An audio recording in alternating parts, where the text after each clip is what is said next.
भय कुमार जब ही सब भ्राता, दीन जने वो गुरु पितु माता। गुरु गृह गए पढ़न रघुराई, अल्पकाल विद्या सब आए। अब संस्कार दर्शन करिए, कितना छोटा, कितनी छोटी बात है।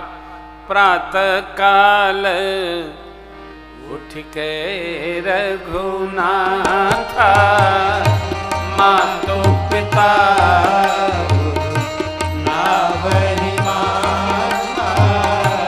अनुज सखा संग भोजन करही, मातो पिता अनुसरही।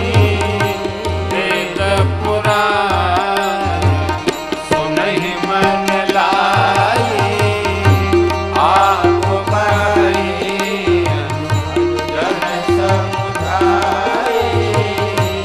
आय सुमागे करहि पुर काया,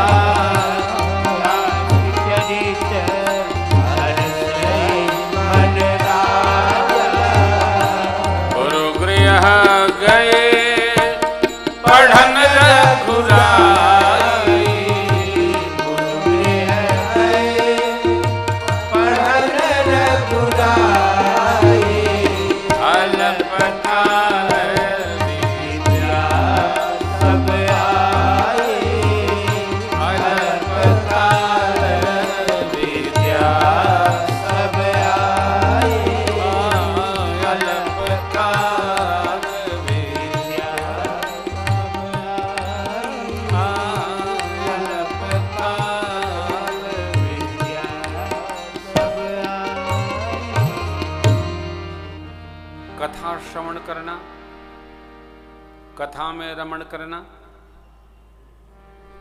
बच्चों का कल्याण हो, बच्चों को कथा में लेकर बैठना। समय तो है ही है ना, जान लेना, समझ लेना। बच्चे यदि हमारे परमार्थ यात्रा के सहयोगी हैं तो हमसे बड़ा कोई सौभाग्यशाली नहीं। बच्चे परमार्थ यात्रा के सहयोगी बनने चाहिए। बच्चे केवल व्यापार के सहयोगी नहीं रहने चाहिए। व्यापार तो फिर खड़ा हो गया होगा, परमार्थ चला जाएगा तो व्यापार भी नहीं रहेगा। एक उदाहरण आपको दूं। एक नगर में हम लोग रामकथा गा रहे थे। एक बाबूजी बहुत बड़े आदमी थे, तो हमसे नित्य यही कहते थे, महाराज जी आपसे कुछ चर्चा करनी है। तो मैं कहता था करिए।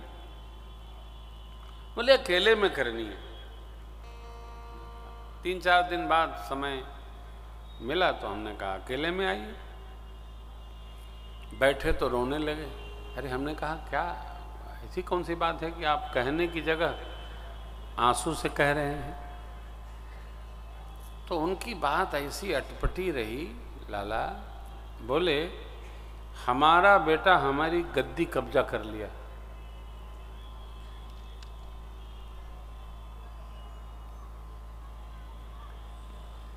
मैंने कहा आपके मरने पर बेटे का ही तो है, तो आप वाक्य में परिवर्तन करो, हमारा बच्चा हमारी गद्दी संभाल लिया, कब्जा कर लिया।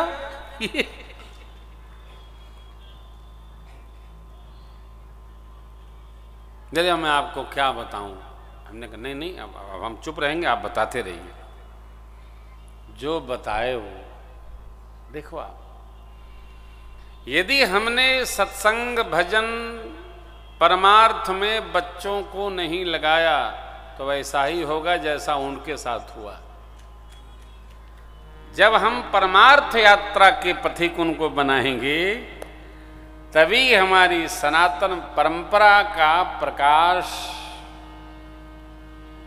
हमको प्रकाशित करेगा कि ये जो पूज्य पिताजी हैं ये परमार्थ पथिक हैं, तो ये व्यापार भी मेरा है, इससे पहले इनका परमार्थ भी मेरा।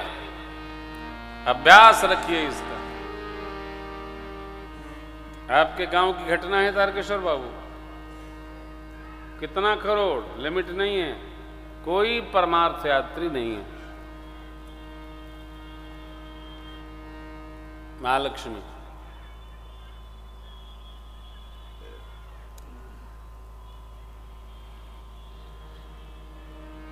यही हमारे आपके सार की बात है। बाकी तो राम चर्चा है।